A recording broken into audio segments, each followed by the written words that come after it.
CEO. Thank you so much for coming out today. Has anybody enjoyed themselves? I want to say a special thanks to Stephanie who came from DC. These are, no, come on now. This is Jamie. Jamie is at Google. This is Arthur. He's a technologist.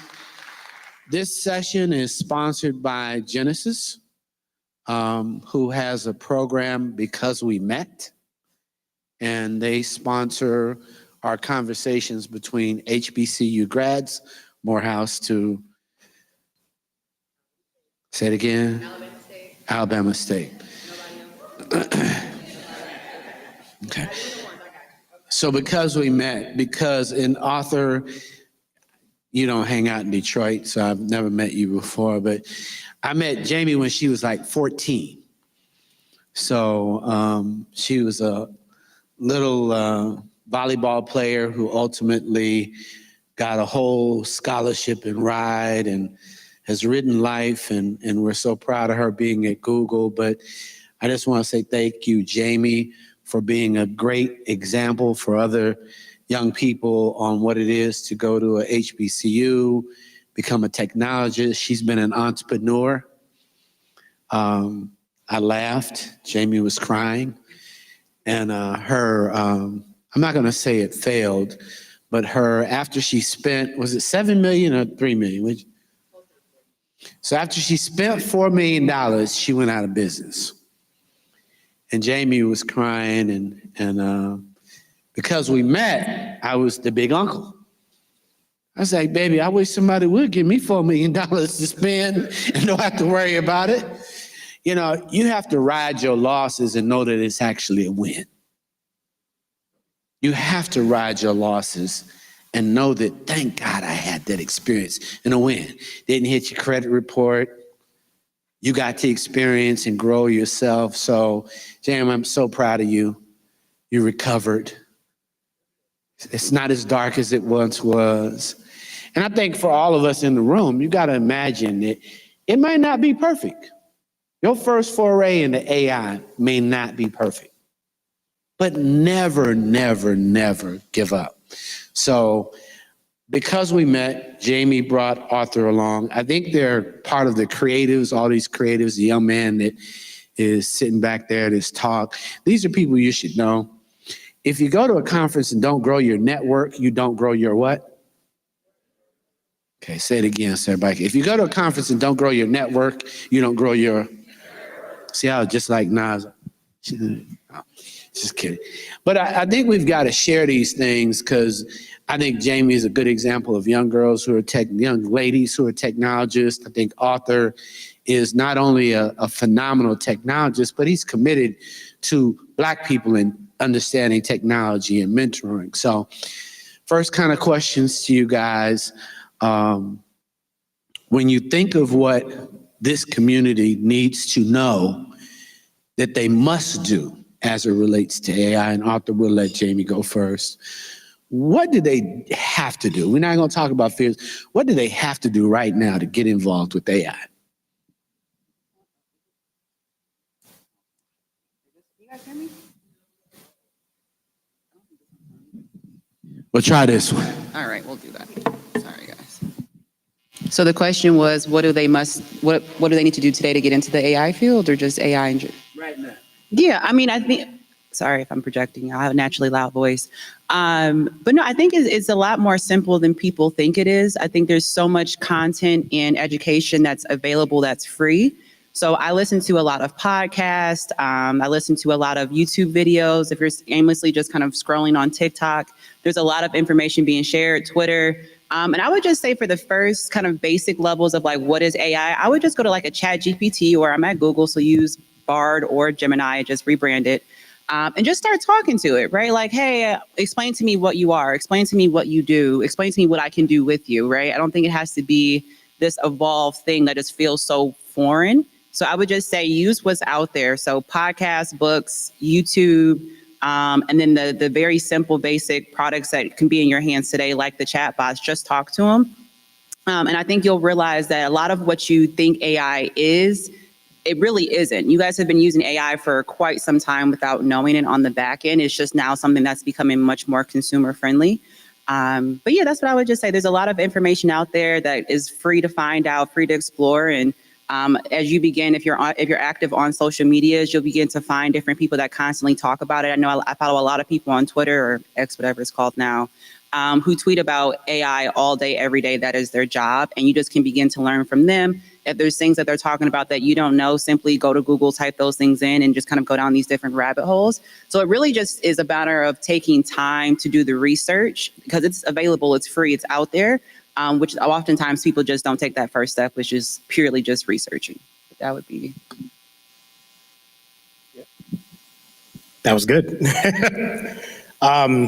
Me personally, I look at it more from the standpoint of, since I'm a software engineer, I'm a coder, the things that I would say are important to know right now is just that the sky's the limit. Anything that you've been thinking about creating from like a creative standpoint, or things that you've been thinking about could be built and could be created. Now we're in the stage where very soon, a lot of those things that you couldn't have existed before are going to exist.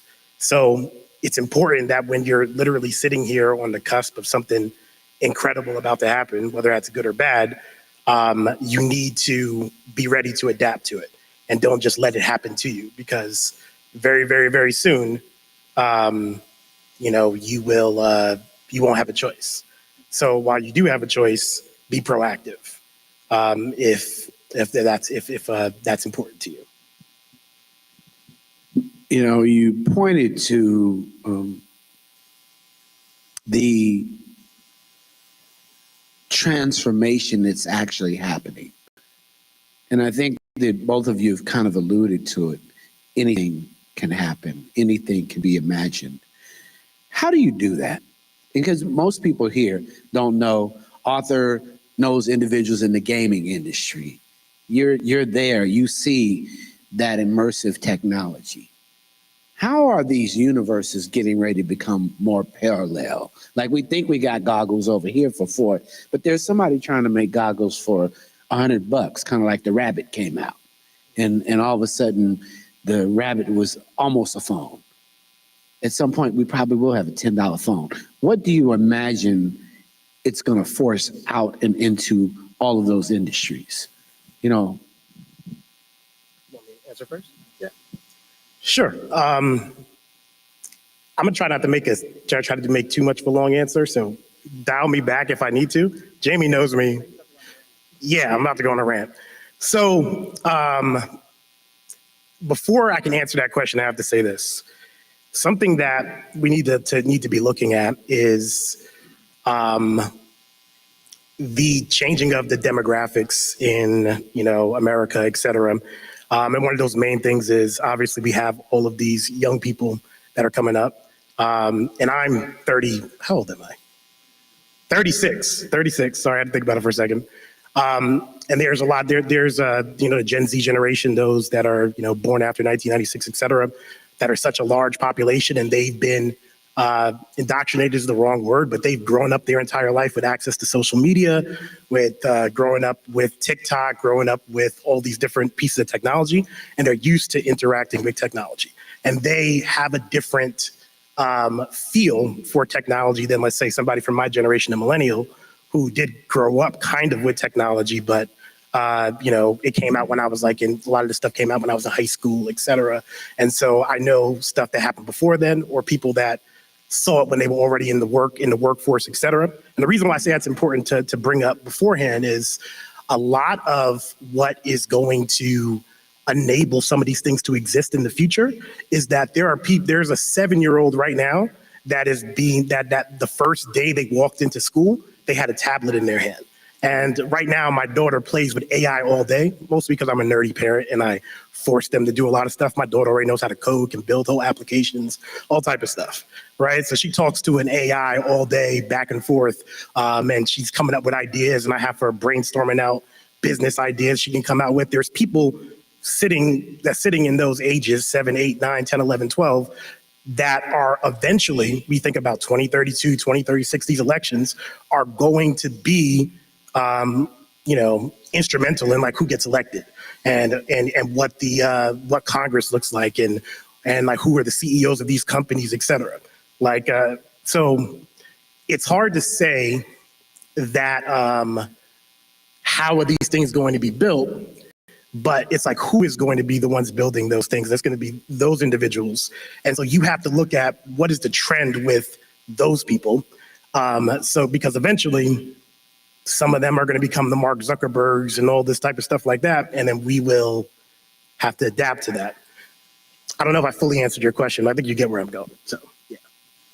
Yeah, I mean, and I think just to add on to that, the worlds that are being built, I don't think we've seen them yet, and I really don't think we'll know what they look like. I think to Arthur's point, the generation that's building them are so much more advanced than we are currently, just because, again, the way that we grew up with technology, the way that we interact with it is very different than how they tend to. And typically, as we know, whatever they kind of make a trend and make happen is what we end up adapting as society and moving forward with. And so I don't think we've seen just yet what will happen. I think the kind of what we were talking a little bit earlier, like the barrier to entry with technology, if you're in it, is relatively low, right? I think the bigger piece is getting into it. And then once you're into it, you really begin to see just how easy and moldable and you're kind of able to float between these different spaces, right? And so for me, I'm much more on the non-tech side. I don't know how to code. I don't know how to, do any of those things. So I tend to lean on him for that. But from an application consumer standpoint, it's much easier to get involved, and it's much easier to see how one piece of technology that's designed to do something over here is now being used to completely evolve the ecosystem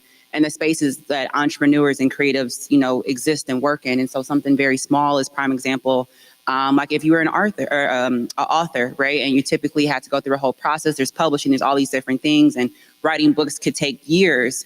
Where if you have an AI study how you write, study what you want to talk about, you can spin a book out within a matter of an hour, if that, right? And so what does that mean for people who now can come into the industry and they don't have all the barriers and the time constraints that used to be a problem? That will create a whole different industry for book publishing in the book world and all those different types of things there. But I think that kind of is getting to the point of we don't necessarily know what's to come. But there is a lot that can, I guess, be unveiled in the next several decades. Oh, yeah. I'll throw in something that anybody could actually do if they are an expert at something. Because I just literally published a book, and I have another one about to come out. I know, shameless plug. But I published a book called Sidestepping, which is about overcoming obstacles. And I did that same process. I think I was talking to you when I was coming out with it. And long story short, like the process is very, very simple to go from my idea to the thoughts that I had, and then to actually publish the book and then create an audio book from the book and put it all out on Amazon incredibly quickly. I can even tell you the exact technologies I use and the exact process if anybody wants to know it. Can I say that now? Oh, no, I'll just say it. So what I did is I went on this application called Notion. It's notion.so or io. Okay, so I went on Notion. And then on Notion, what I did is notes that I had written, for a while, I basically organized them all together. And I mapped out my exact process for what I thought was necessary for what I saw from my students, or the students that were able to actually overcome obstacles that were in front of them and students that were not able to do it. And I listed out basically a chapter outline of everything that I thought needed to occur. Then I wrote bullet points underneath every single topic. Right. And then I continued to do that. And it took me about not an hour, but it took me like 3 or 4 days. And I listed out everything I needed for the entire book. Right. And that was about a 15-20 page document. Right. After I had the 15-20 page document, I have a wonderful mother who, she's great. Shout out to Black moms. So I had her look at it because she actually didn't mind looking through the whole thing. And then she like tweaked it, was like, you know how moms do. And then after I took that, then once I had that document, and I thought it was good, then what I did is I went and grabbed something called private label rights content, if you ever heard of that before. So PLR content. And I got one that was basically written similar to like the voice of somebody like Les Brown, right? So if y'all know who Les Brown is, it was written like, it wasn't actually Les Brown, but it was a PLR book that's written to be kind of like him. I let the AI read that, right? And read through all the chapters one by one, feeding it. And then so it figured out, oh, this is how you make a book like that. Okay, great. Now you know what I want, right? Take this outline and make chapter number 1, right? Take chapter number 1, I read through it. It was kind of a little bit not great in some places. I changed it a little bit and then sent it back the thing that, and this is all ChatGPT $20, by the way, right?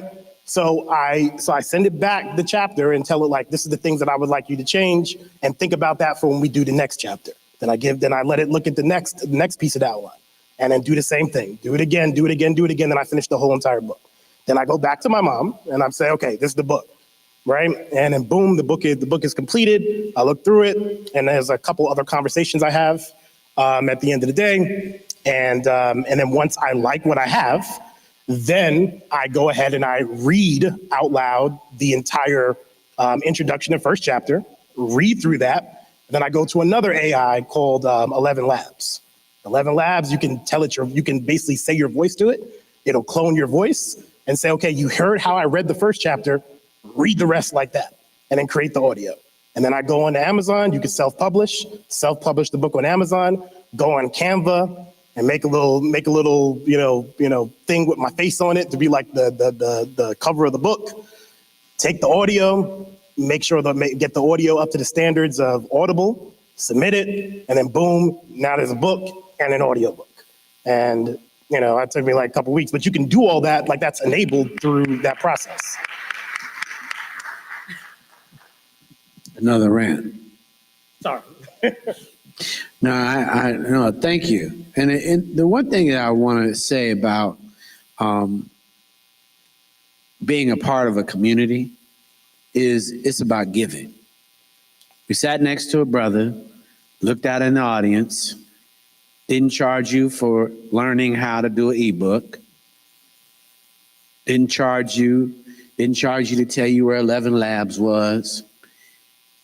The consciousness of our community has to be open source. We have to stop overpaying for knowledge just because you got rich. It's so offensive to see people who have been the most blessed siphoning off cash from people who they know don't have any money. For simple tasks. He's not going to lose nothing. If nothing else, he got more blessings coming because he said to somebody in this audience, you can do it, bruh. You can too, sis. I think we really have to take a stand on and educate our community on what open source means and how much we need to love each other by giving this technology, this information. But because I met you, I feel even stronger now on that rant. That wasn't a rant. That was a quick teach, which because we're going to put this up online or rolling out, everybody can know and stop paying somebody on TikTok or IG that says, pay me $50, take my class for $93. I mean, come on, y'all. We should be like, delete this person, they're robbing you. Here's the blueprint. That's what AI actually does. It gives you billions of imagined blueprints. What other relevancy, because you were dropping a gem on how to teach your child to engage with AI. But why is it important for us to be able to say, AI, remind me this? Why is it important for us to adapt for it to be part of our conversations with intelligence?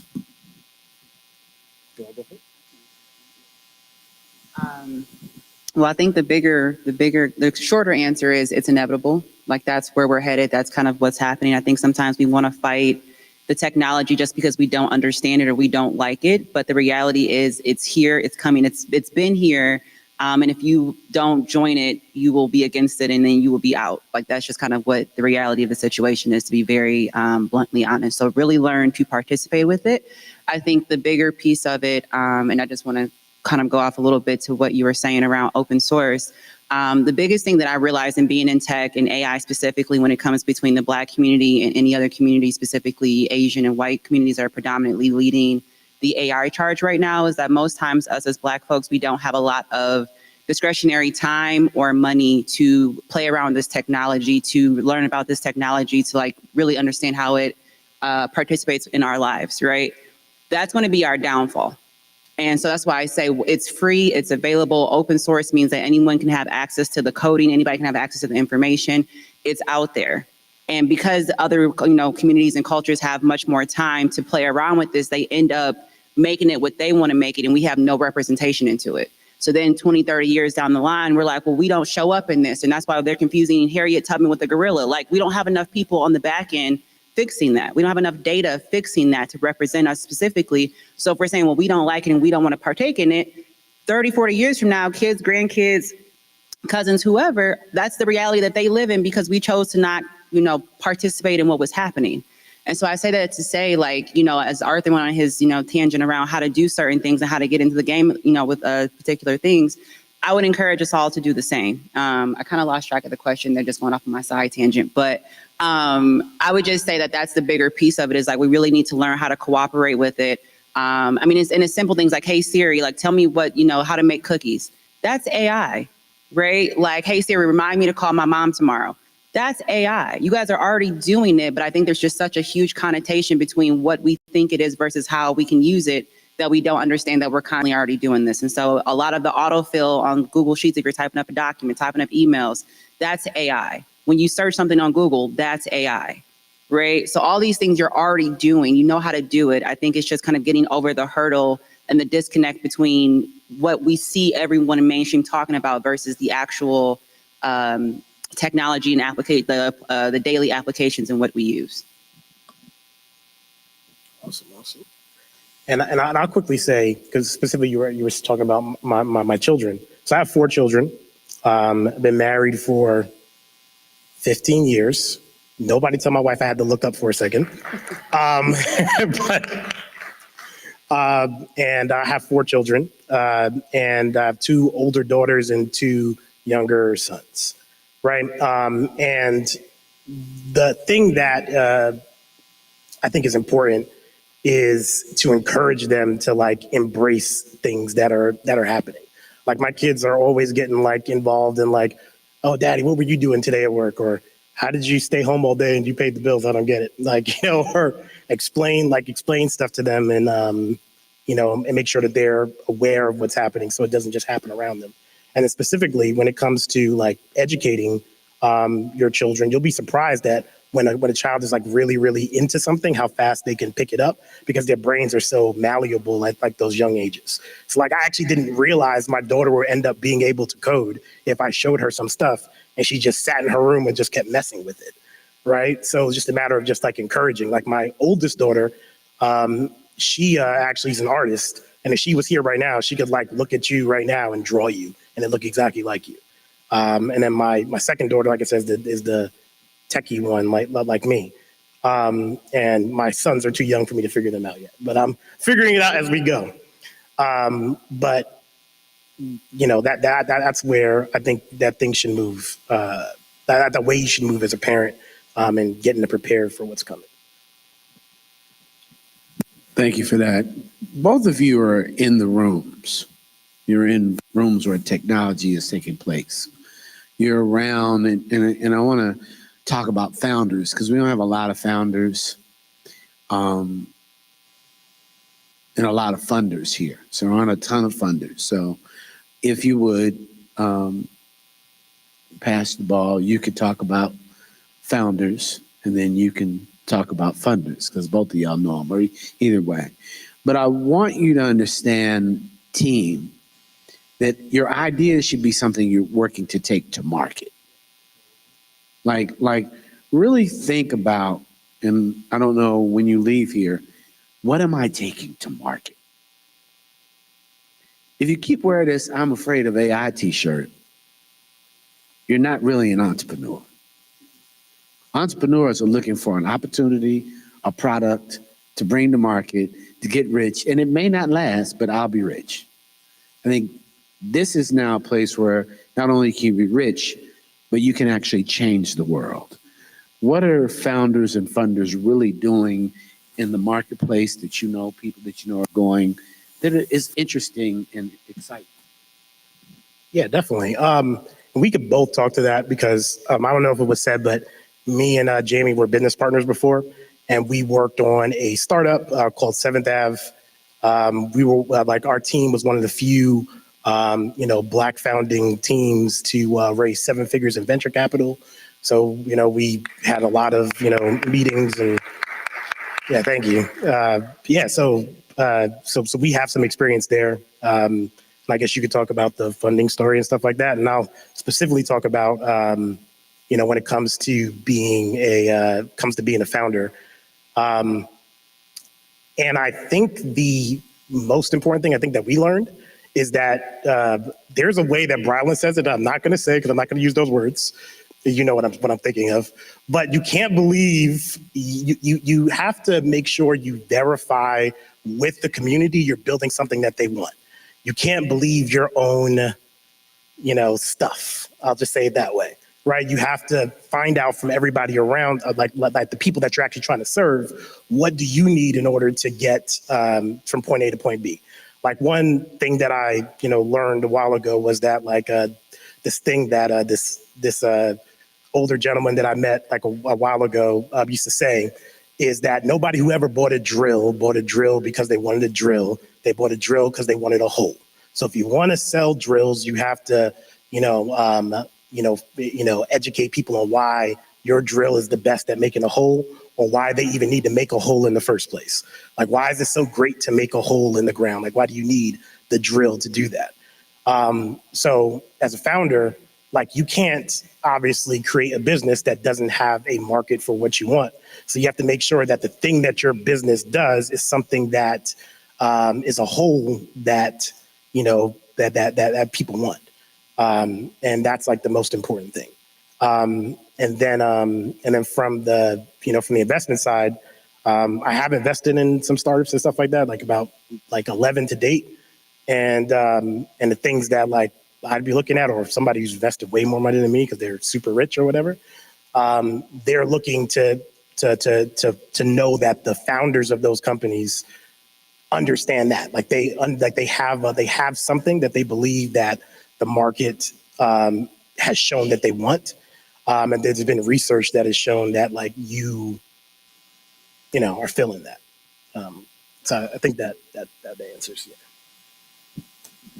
Yeah. And so I'll talk a little bit about the funding process. I'll keep that brief because it's a very long journey. But and also to just kind of lay it in validity as well.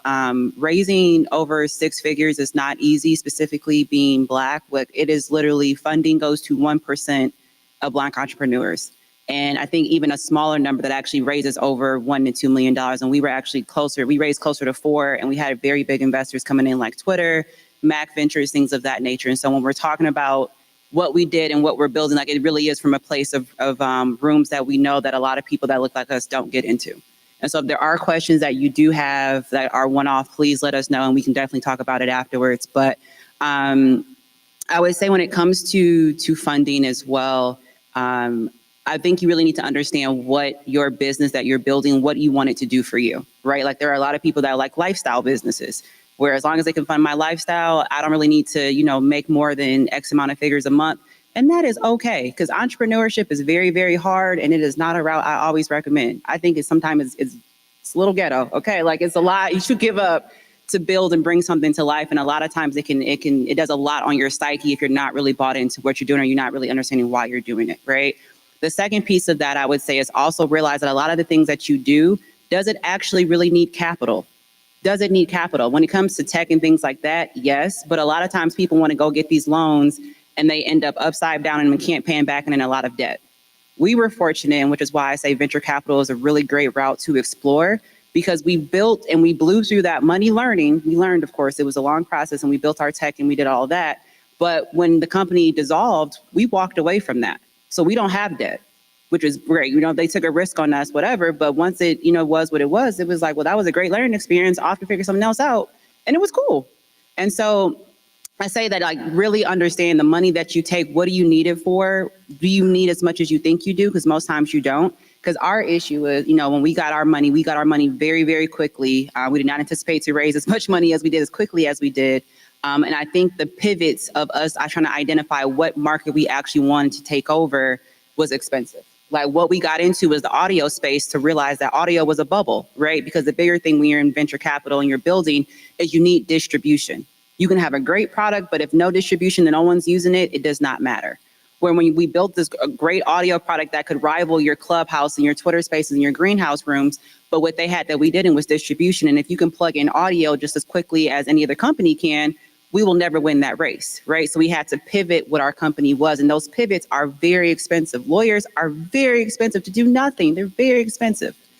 And so I say that to say there's several different routes we can talk about when it comes to funding, but I would definitely say identify if you actually need it, identify how much you need it, and then identify if the market that you're actually trying to take, what distribution platforms and or investors can come in and really help with that. Because that's the one thing that we realized as well is some of our investors were not as helpful as we would have liked them to have been, right? Like, they were great for a namesake, but they were not helpful in terms of helping us get to our next milestone, which is the agreement that you're entering into them with, because they're giving you money, but they're taking chunks of your company. Like, they're not giving you money for free. Like, so there's things of that. So when you do get to the point of saying, exiting out your company of, hey, we really want to sell, depending on how much of the money that you gave up to or how much of the company you gave up to those investors, you will see very little comparative to what you have to give to them.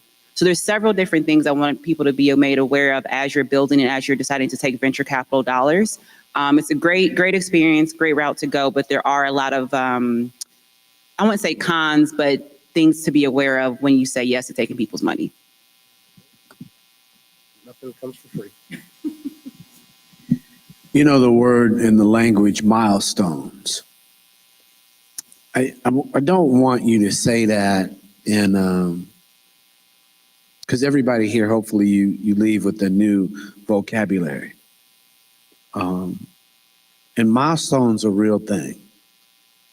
Like, this is probably the biggest moment that you could measure yourself in a very intricate way and have somebody kind of help you with your milestones.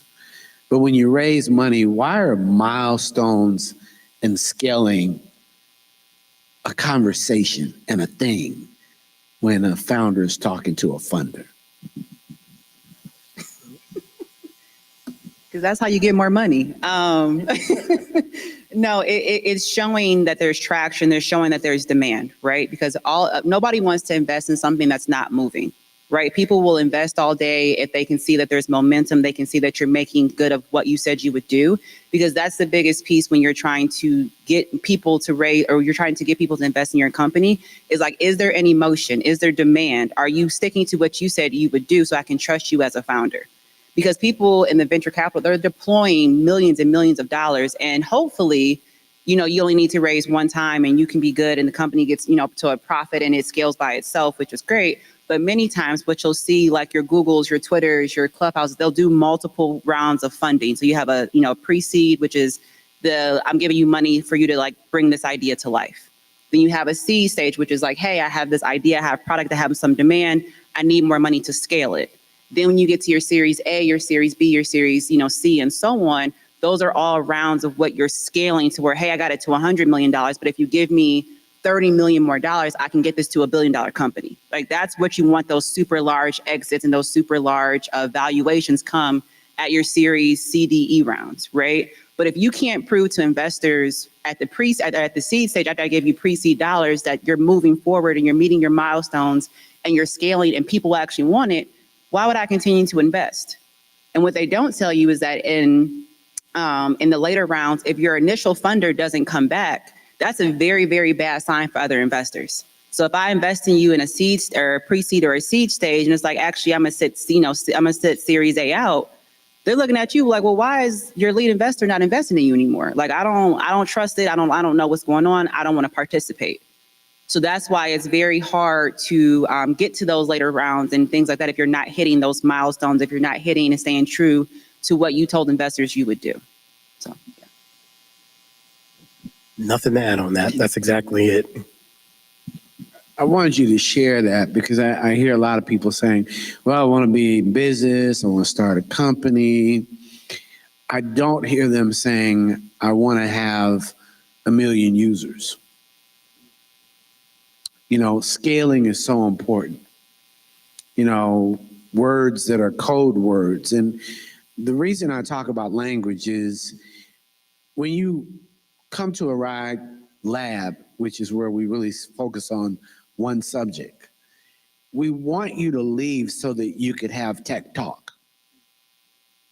Like the thing that also hurts us, Jamie, not just money, is we can't talk to tech. Can you share about talking to tech? About,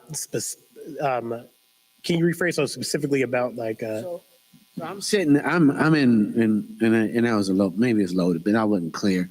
I was with some funders, and I've mentioned his name, Brian Brecken. He's a money evangelist. So he's out working to raise $2 billion, I think, for his fund right now. And if you can imagine, you've been to pitch competitions. So Brian's at a pitch competition. When Brian's at a pitch competition, he is out of his seat with the young people, and they're giving milestones when they're pitching. They're not just talking, yes, da, da. Now they're saying, my robotic hand will be used by this many orthopedic surgeons tomorrow. It'll be used in this many countries. Here's my proof of concept that's being used, da, da, da, da, da. Those are all milestones. They all have to be written down somewhere. And so what I'm sharing is, Brian looked at me and said, you know, there's probably a unicorn in the room. And I looked around like, what's he talking about? No, I'm just saying. So I said there was a unicorn in the room. And Brian said that. And I'm looking. My cousin Brian Barber's here in the front. I didn't see no unicorn in the room. I'm like, what is he talking about? I felt dumb at that moment. I wasn't talking no tech. What was he talking about, Jamie? Yeah, so in the startup space, when they talk about a unicorn is any company that's been valued over $1 billion. So you think about your Twitters, your Facebooks, your Amazon. Those are all companies that have started at startup stage of having $0 and 0 ideas and then going all the way to $1 billion valuation, which is just how much is the company worth. So that's something that many funders that will come in later stages, like your stage, you know, your C's, D's, whatever down the alphabet, they're looking for that big unicorn, you know, exit because again, everybody gets paid and everyone is living a very happy life. If you invested very early, say you gave $2 million and the company becomes a unicorn, everyone's living very comfortably, right? And that's what they need to report back to continue to find other unicorns and to also continue to invest in companies that don't always work out because 95% of companies that investors invest in will close. That is a very, I'm sorry, is it higher? Yeah, we'll say 98%. But it's a very high number and it's a very high risk rate that people are taking when they do give you those dollars and they understand the game. But if you got 10 investments out, you really only need 1, maybe 2 to pan out for you to get all your money back from all the investments that you made. And that's kind of how they're balancing their portfolio. I think to your question, Munson, around language is very, very important. And I say that because oftentimes, I'm gonna just call it like it is, many Black folks don't get into the rooms. Right. And so when you are talking to white investors, you are talking to Asian investors that just don't look like you is how I'll say it. They have to be able to see some part of themselves in you to feel comfortable to deploy dollars. That's just what it is. People like people that look like them. People like people that talk like them. And so you're having to say, if I already don't look like you, I already don't have your background, I don't have the Harvard, the Stanford, the whatever experience that most of them are looking for. I come from an HBCU, I'm a Black woman in tech. I have a lot of things that are technically going against me in these spaces. It's a matter of how do I talk the way that you talk so you understand what I'm saying, that I can build trust with you to get these dollars deployed. And that's the game that has to be played, right? And so that's why I say being able to understand what a unicorn is, to be able to understand what milestones are, to be able to say, I actually have a plan for these dollars and not just give me the money and we'll make it work. No one's going for that. No, I wouldn't go for that, to be very honest. It's like, no, right?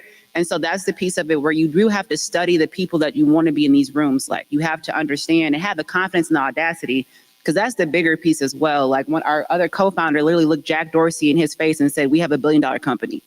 That takes a lot of audacity, right? And we were like, do we? I mean, I didn't know if we had, okay. But we rocking what she said. And so it's having the audacity, the goal, but that usually just comes from preparation and confidence. So when you say that, I just want to, the only reason I interrupted, did y'all hear who he said that to? Yes, that was Jack Dorsey was the founder and CEO of Twitter before Elon. And so when we were all in the room talking about why should they invest in us and why should they do X, Y, and Z, our other co-founder literally said, we have $1 billion company. And I will also call out that Arthur, by him lonesome self, when they asked who built the technology, and he said he did it by himself, their engineers were looking at him like, this has been taking us years to build and you built this alone. Like, that's how advanced his coding is as well and what he does. And like, so he is not anything to play with at all. So I want to say that that's also too, is the team, I think you kind of mentioned that a little bit earlier, like the team that you build with is so important because again, I don't know anything about coding, but he just coded what took several Twitter engineers months and years to do by himself in a matter of weeks. So it's that piece of it. It's having the people that has the audacity to say that we do have $1 billion company and we over here looking like, I don't know if we got that, but we gonna rock with it, right? You know, you have to have the people that are able to really have the bullish and the confidence in areas that you don't always have it. And then collectively, you have a really bomb ass team, excuse my language, but you have a really bomb team. And then people believe in you, people believe in the audacity and the confidence that you exude, which is like, hey, I can't miss out on this. Because that's all VC is like, I need to be invested in this company. I can't miss this wave. I cannot miss what they're doing. And that's the excitement that you have to like develop and build when people want to get involved and you're asking for dollars. I mean, she hit everything, so, you know. I mean, is there something else you want me to add? Because I can add something about technology if you want. I'm gonna put y'all up on some game. When a guy say he don't have nothing to add, that means he keeping some gems to himself. I just want y'all to know that. You know, I'm gonna hit you with a beat. That's what Brian Barber said. I'm gonna hit you with a beat. And one of the beats is you're a coder. And you know you have a superpower. Build your own code. As a brother, I want you to brag anytime you're in front of me. I want you to tell your process, share your process, because I need everybody out there who's watching you to know that they are you. As in, if they were as dedicated to your dedication to being great, and to know that we had it inside your DNA, the same DNA he has. So talk about what that's like to be a coder and know that you got to deliver something and deploy an idea, and it started with one line of code. Yeah, definitely. It's a great experience. That's the reason why. Yeah, the short version. Let me do the short version. It's a great experience to do that because essentially what you're doing is you take somebody's idea or an idea you have, right, that doesn't exist, and you make it exist. Like you take it ex nihilo, like out of nothing, right, and you create something. So I find that to be, you know, it's a great experience to go through. In terms of like, I think what's helpful though, if you don't mind me audible in a little bit, is like how you would like if you like, because one thing I didn't when I went to college, I have my BS is in management, so I didn't go to school for computer science, etc. Most of what I learned, I self-taught myself, right? So you can learn stuff on your own, especially in today's day and age. So when it came to you know, learning like the first language I really learned, which was C++, it was a matter of just reading like reading some books and reading some source code and taking one class in school, right? And then when it came to learning HTML, CSS, JavaScript, and Ruby and Python and PHP, it came down to HTML specifically. I happened to come up in a really good time when like MySpace was coming out. And like I basically built MySpace pages for like all of my friends and like, you know, made the words fly across the screen and did all that stuff and figured out how to do more. And then built started building applications, tried to build a social network and try to do this and try to do that. But it all came from, you know, you just have to have a desire to do it. And it was kind of interesting because I went to a school where I was doing pre-med stuff. I didn't particularly like it. So shout out to anybody that does like that. And I wanted to switch over to technology, but my parents didn't think that was like a real career path. Like, you're going to be a doctor, do that. And even though that wasn't like where I wanted to go, so almost as like a slight rebellion, I was like, I'll just go to the library and get all of the books, and I'm going to learn how to do this on my own. And I did that. Yeah, I think that's enough of the story, but yeah. I just want everybody to know you have it in you. But you got to study. You got to put time into the process. Many of you creatives who are out there thinking about ideas, they just going to end with your thoughts. That's the worst thing in the world, for your ideas to just be in your thoughts. The last thing is, before I ask them, the young brother was talking about creatives. And I think we're in a moment where everybody's copying somebody's thought. You gotta stop copying thought. You gotta really be a creative. That means go inside your soul and find something that will touch a human being. I happened to be at a moment where people were on a set. I think I was in LA. And Andre 3000 comes out with this straight hair. And Big Boy's kind of, and then he had a tam. And it was a creative moment. And it goes on TV. And the song was called Hey Ya. Now, I've been in Morocco, and the song was playing Hey Ya, but the creator wasn't outcast of the image. The creator of that moment that y'all all remember of Outkast came out of the brain of Brian Barber right there. Let's give Brian a hand.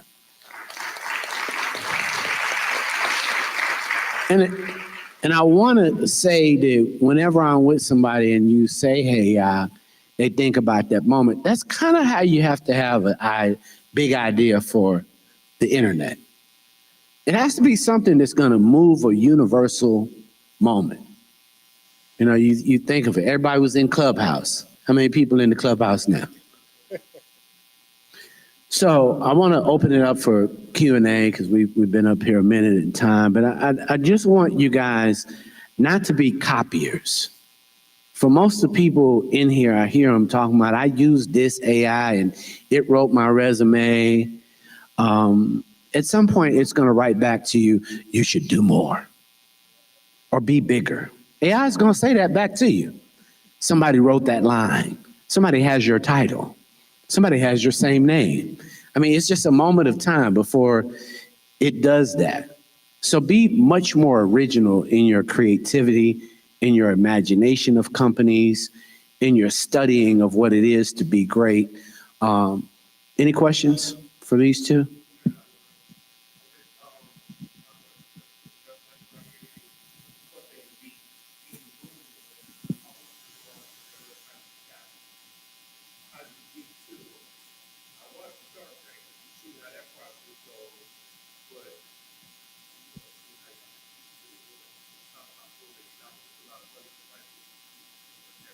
Mm-hmm. Oh, I was like, where's the microphone? It's right here. That's a really great question. Thank you for asking that. So there's several different ways. I'll tell you how we specifically got in the room, but then how I continue to operate in those rooms and in those spaces.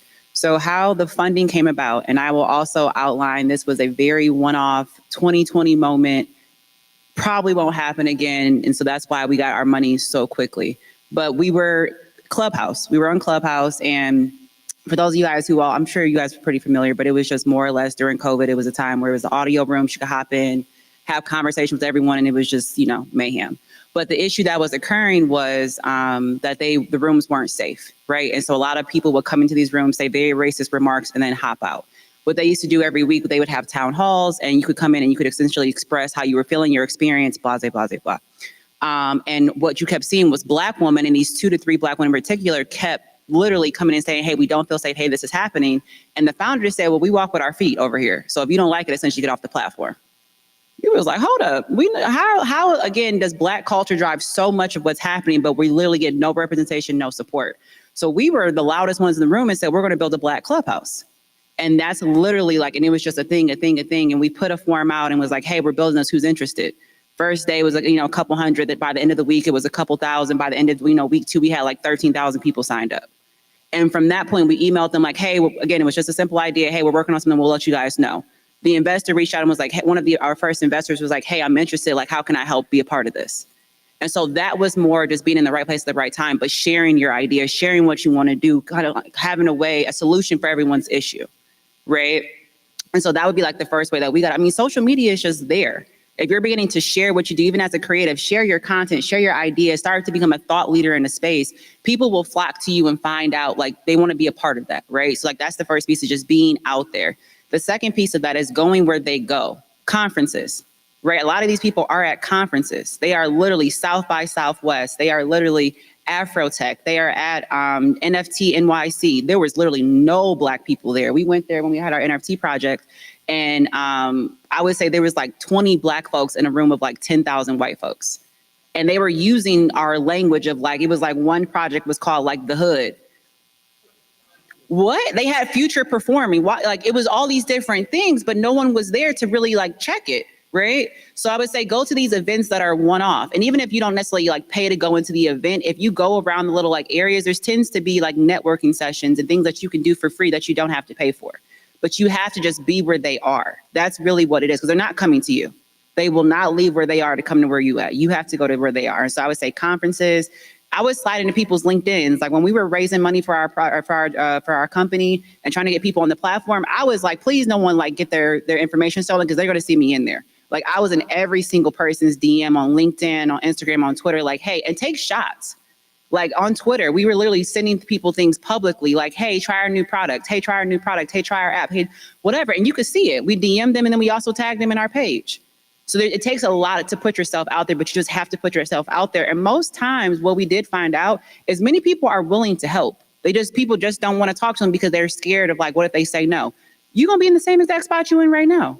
So I would say go like putting yourself out there, whoever you want to be like, wherever you want to go where they are. Shoot a shot there. But that's how we got in the room, I would say. Yeah, let me add one thing. And brother, here, the thing that I'll add real quick also to piggyback on what you're saying is one true statement that may sound bad when I say it, but I just want to tell the truth. I don't want to lie, right? If you aren't close enough to the right people, you won't meet them, right? That's why you're saying go to the events and stuff like that. But networking is very, very, very, very, very important. Like, for example, one thing that I've done is, since I got a chance to get into a lot of those rooms because of, I actually knew Brylan, right? And I met Brylan, and Brylan introduced me to a whole bunch of people I never knew before. The people that were doing things I never would have imagined before. And then I met them, and then I developed a relationship with them. So then I have like, people that I know that I wanted to bring along, and I brought them along the way. And people will reach out to me on social media. People reach out to me here, and then I bring them to the right place or tell them to go to this event, talk to this person, tell them that you know me, tell them this and that and the third. But you have to like take that leap of faith first, because there are people that want to help. Like I'll even put myself out there. Like if you message me and there's a contact that I have that can help you, I will introduce you to them, right? Guarantee I do it all the time. People know me for doing that. So if I can help, like, and specifically to you, like if I can help with something, reach out to me, I will introduce you. But you need to have a connection, because if you don't have it, you're not even going to know that these things are even existing. There's a whole world of stuff that's occurring that, you wouldn't know existed if you weren't initiated, if you want to say it that way. It's so far away from Shark Tank. I mean, I'm not saying that to you, brother, but I'm saying that to everybody in the room. You got to be so ready. You be so ready. Because they coming for you when you're sitting in front of them. You got to be ready. You can't say, well, I'm gonna, and I love everybody in this room. I promise God, I love everybody in this room. But if you're not ready, you should know it. I promise you. If you're not ready, I want you to go ask somebody in here, do you think I'm a VC? And if they say no, then I want you to go back in there and get ready. Don't say they don't believe in me. They're trying to tell you, I want to believe in you. You're not ready.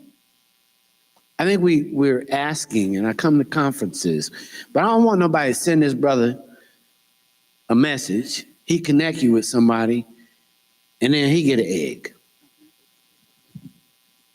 Yeah, and I will say, because I've been in this room as well, and this was something. So a friend of mine, they're building, which is a whole different thing, but they're trying to build an online nation of Africa.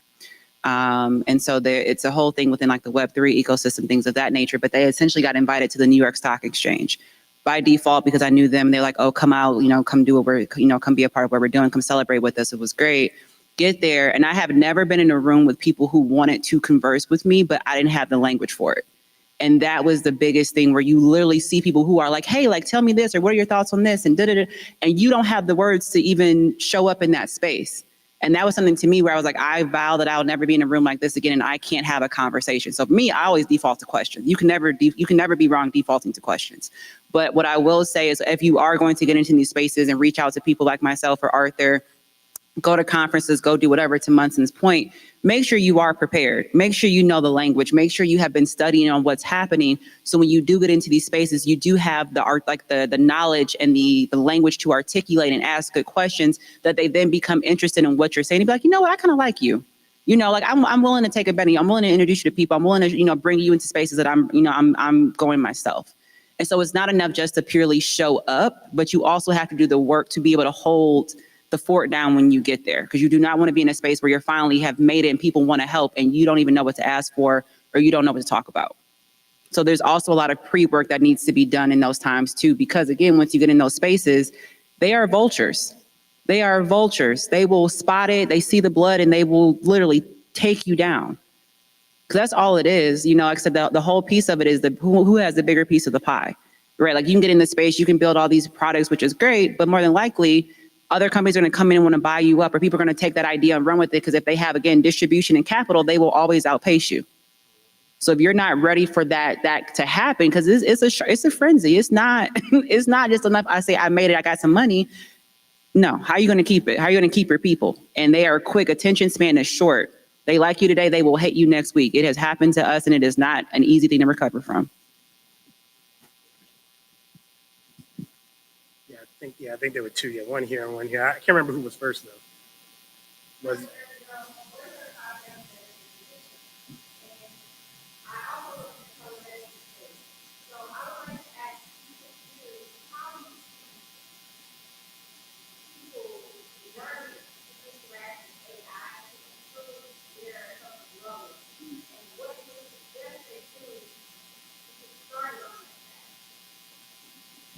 I have a really short answer that's really, really good. One of my friends, who I'm actually about to interview for my podcast, Deeper Than Code, I'm just throwing that out there, right? So plugging it. I'm about to interview him in a couple of weeks, and that's exactly what his startup does. His name is Jean LeConte.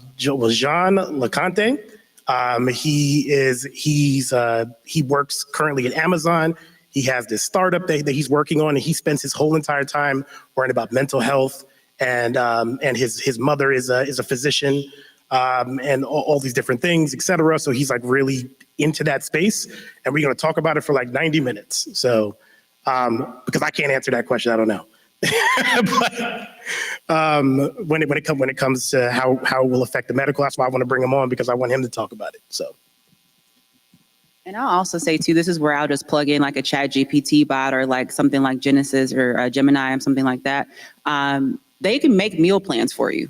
Like, it's literally like, hey, here's my week, or here's the things that I like to eat. Here's the things that I need to eat. Builds me out a 30-day meal plan of all the things that I can be cooking with my, with things in my kitchen, right? Like, there are certain things, even if you use like Google apps, that will scan your kitchen or scan your refrigerator and say, based off the ingredients that we see, here's some meals you can make. Like, that's literally what it is. Or even just working out. Hey, I need a 30-day, full body workout. Like, give me a schedule of Monday through Friday. It will tell you literally the reps to do, the workouts to do. It can link you out to different YouTube videos that will show you how to do those workouts. So there's a lot of different ways that just even interacting with the chat box can help you. But then there's also different like meditation apps and things like that that can actually be acquired into your regular routine. And so I would say just start doing some of those little, again, playing around. Even if you just look up something like AI tools to help with wellness, you'll see apps pop up. You'll see again, other programmings that AI is tapped into, like I can't think of the name of it right now, but there's a whole app that is dedicated to wellness and meditation. But there's things like that that can plug in very simply. But I would say that's kind of like the high level answer I can give around how to plug in wellness with what AI is doing.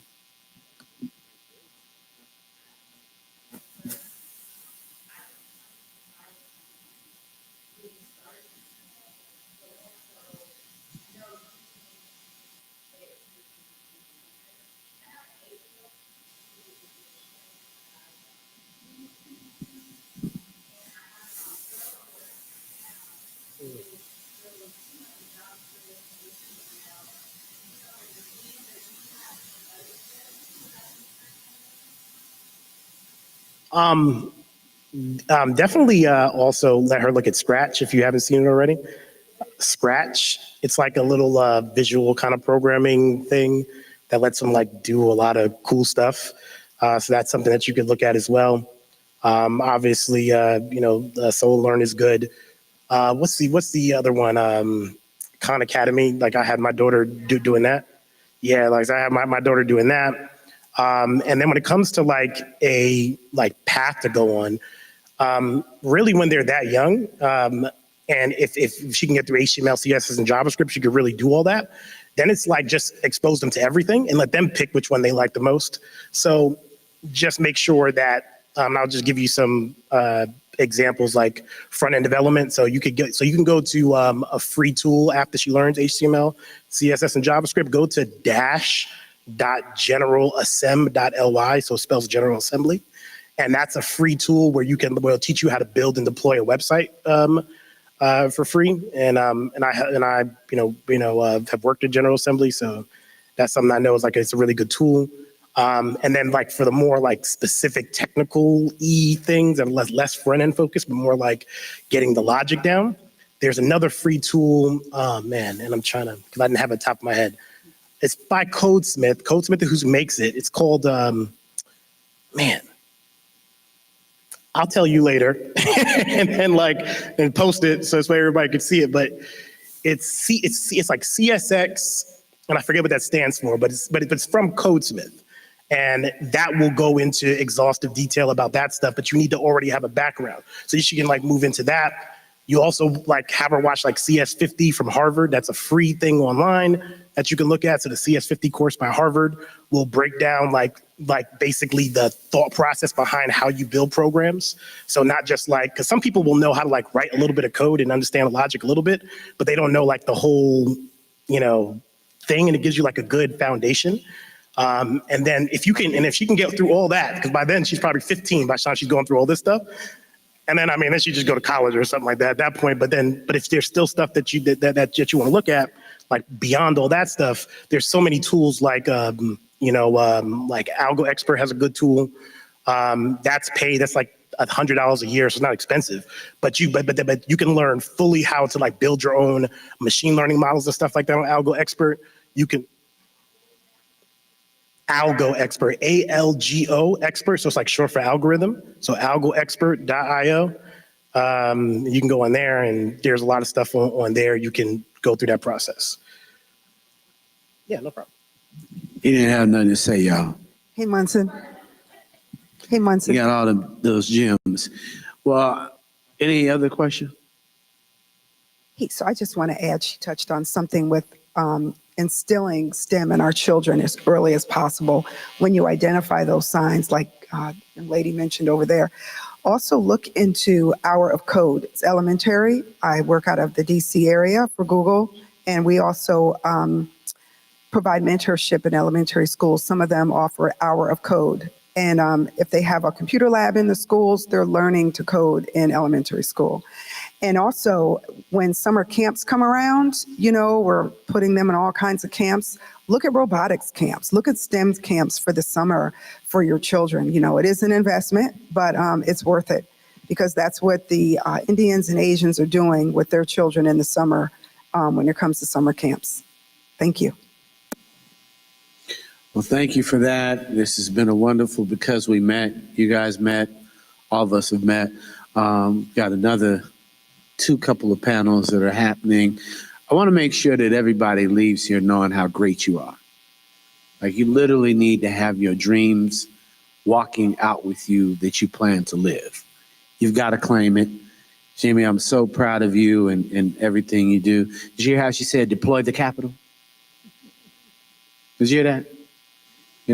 People are going to ask you that question. And petite people like Brian Brecken, people who are fundraisers, want to know that you know how to deploy your capital.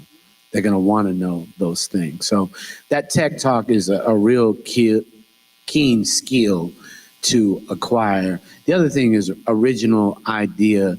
But when you talk about distribution, Jamie, I'm not certain everybody understands what that means when you say that.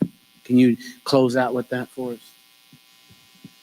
Yeah, so when I'm referring to distribution, it's more or less how do you plan on getting what you've built or what you've created to people? That is sorry, that got really loud.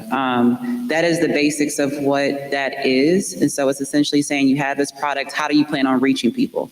Twitter is a prime example. They have all these users, that's a distribution platform for them. So anything that they do, they can deploy automatically to all the people on their platform. When Instagram made Threads, they deployed it to all of their users. That's their distribution. So if you are talking to, and this is one thing that I wish we would have done now that I know what we know, is I would have challenged and pushed back on a couple of our investors and asked them, how do you plan on helping us deploy this? And how do you plan on helping us with distribution? Because a lot of people will give you the money and not the tools to be successful and then come at you and say, well, why didn't you figure this out? Right? And so when you are competing in a space like a consumer-based product, you have to really understand how do you plan on distributing your product in a way where it can compete fairly with all the other programs and is what you built easily replicable to where they can do it overnight. Because we spent months, if not years, developing the product, the code, all of that. Shout out to you and your team on that one.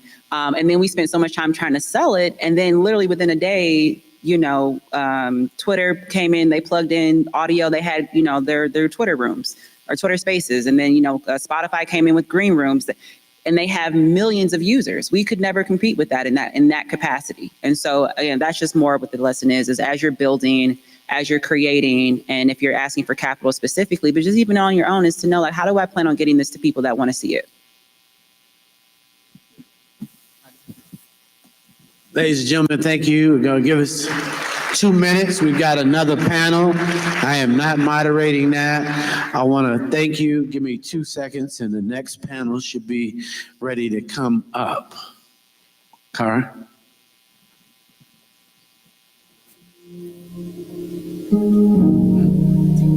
Where is it?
to take a slight break.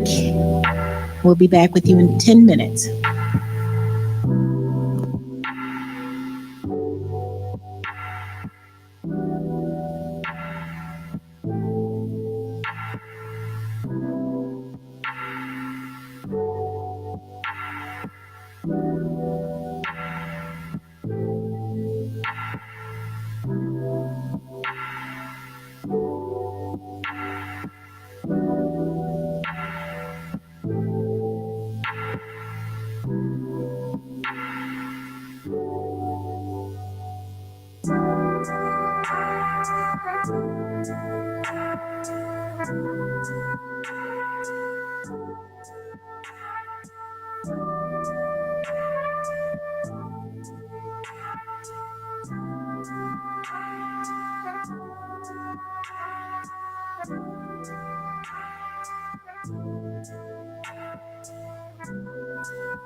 Testing.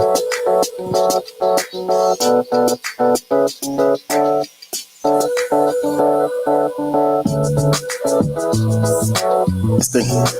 Testing.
Testing.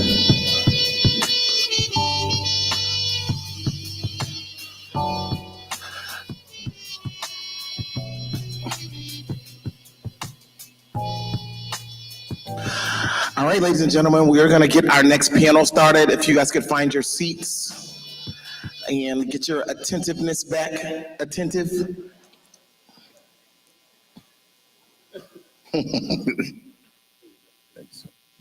No, these mics are hot and on. Here you go, my guy. Let's see. All right.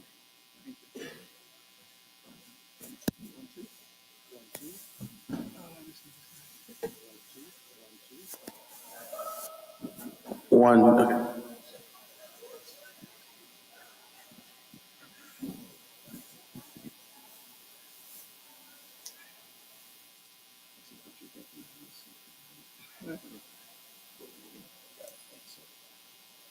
All right, good evening, everyone. Good. Thank you all for staying with us all day. This is excellent stuff. I mean, I feel like it's good information, but also it takes a lot to stay and to continue to come back. But do you all feel like you've gotten some good information so far? Outstanding. Well, my name is Shakiri Moraine, and I am the Director of Innovation Solutions right across the street at the Russell Center. Just by show of hands, how many people are familiar with the Russell Center? All right. Oh, love.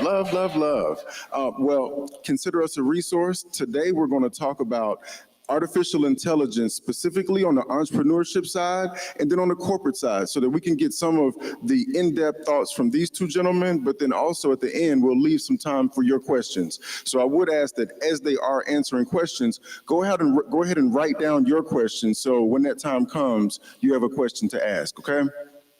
All right, so you are in for a treat today. I'll let these gentlemen introduce themselves, but we have to my left, Mr. Guy Mills, who is the VP of Supply Chain Strategy and Technology, and we have Mr. John Exum, who is the CEO of Technologists of Color. And I'll let them go a little deeper and explain what their companies do. Well, hello, everyone. My name is John Exum. I am President and Executive Director of an organization called Technologists of Color. Technologists of Color is it's a nonprofit workforce development group that curates events and experiences that are tech focused. So we work with a lot of Fortune 500 companies helping Black people get tech jobs. We also help Black technologists in terms of entrepreneurship as well. So we do our events at the prestigious Russell Center of Innovation, which is right down the street from Mercedes-Benz Stadium. So we do our events every single month there. I'm also a fractional CTO for an amazing app called HBCU Made. So our CEO is sitting right there next to my daughter. So I'm the fractional CTO of that. So that app is coming soon. So if you've gone to an HBCU, you'll love HBCU Made, our social app. Excellent. My name is Guy Mills. I'm the head and vice president of supply chain strategy and technology for the Clorox company.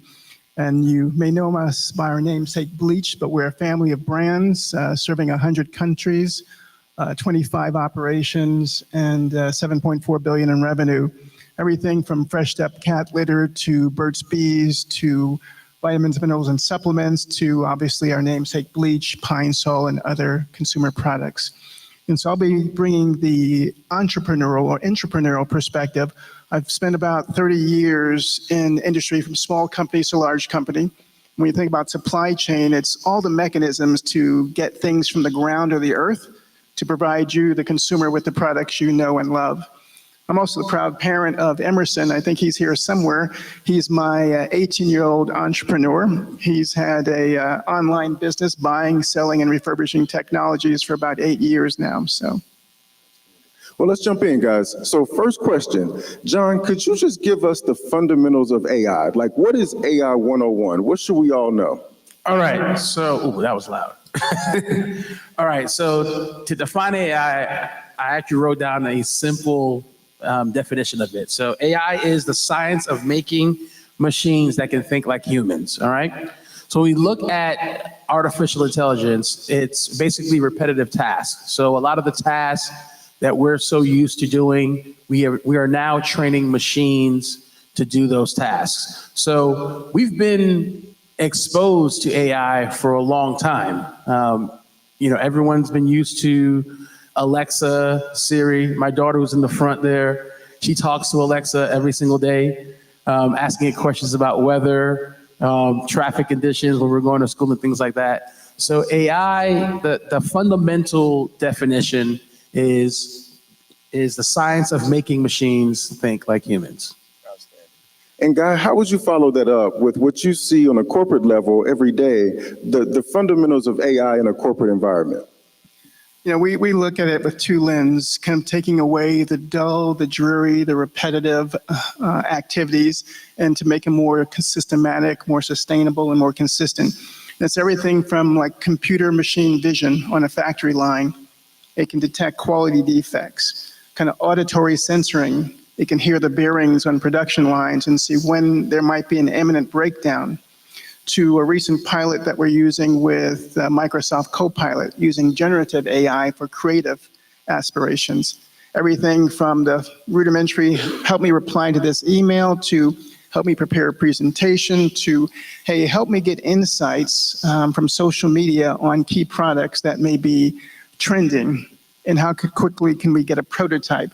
So it's gone from just thinking like or replicating humans to actually using statistical models to create content, whether it's music, whether it's writing, whether it's art, but really that creative aspect. And that's the thing that we're pretty bullish on these days. And just to follow that up, Guy, as you start to look into the future, and especially working for a company like Clorox, that, as you said, a $7 billion company, global competitor, when you look at the kind of competition that you see globally, how do we as the Black community not get left behind? If, I don't know if they're hitting my slides there. Yeah, I pulled a couple of things here. Just as I was thinking about my son and children, I pulled some data from Goldman Sachs, from McKinsey, that says that, hey, AI automation could really replace over 300 million jobs, 25% of all tasks in the US. 80% of the US workers may lose at least 10% of their jobs. And if we go to the next slide, I don't have the control. I love control.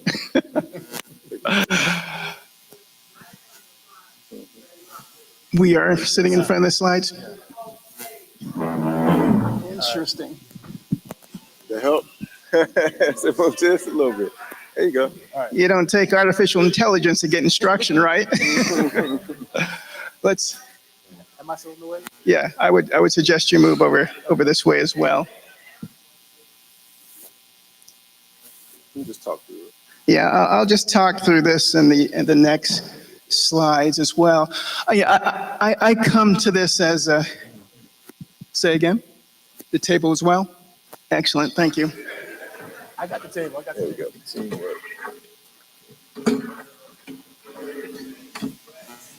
Right. All right. And that's actually, I guess, a segue of coming attractions, responsiveness, and customer feedback. That's it. I come to AI as both a general manager, as a technician, kind of a former engineer, but mostly as a social scientist. And when I started hearing about the amount of job displacements that could potentially impact African Americans, I took a different slant on how I look at that. There was a panel discussion up at Kennesaw State last week. The first panel that had representation from women and people of color. And so part of what I'm looking to do is get the message out on what AI can do for us and its risks. It's got significant opportunities and what I call an existential threat. So what you see here is a list of the top occupations that we as African Americans are engaged in, the number and the percent. And the dark blue are the top 10 fields that could be displaced by AI. And so what we'll talk about later on is, okay, what do we do about that? How do we rely on both individual skills, corporate programs for reskilling, and other activities so that we can catch the wave? So like anything, a threat has an opportunity as well. The next slide, if we may, and I'll make these available to Munson. This one, make sure I use my child-appropriate language. This one shocked the heck out of me. What you see here is the projected wealth that's going to be created by AI by 2045. $500 billion, $500 billion. If we as a people get our index share of that, I met a guy, Len Howard, who's, he works down at Georgia Southern. He's actually got his own AI company developing creative content and sales. He's practicing, experiment with it. If we as a people get our own 13% per capita share, we can get 70 billion of wealth in the Black households. However, if we don't correct for that, that small box in the bottom left would be a widening of the racial wealth gap by 43 billion, $43 billion. And so it's compulsory, it's mandatory that we understand the tools, the technologies, and the capabilities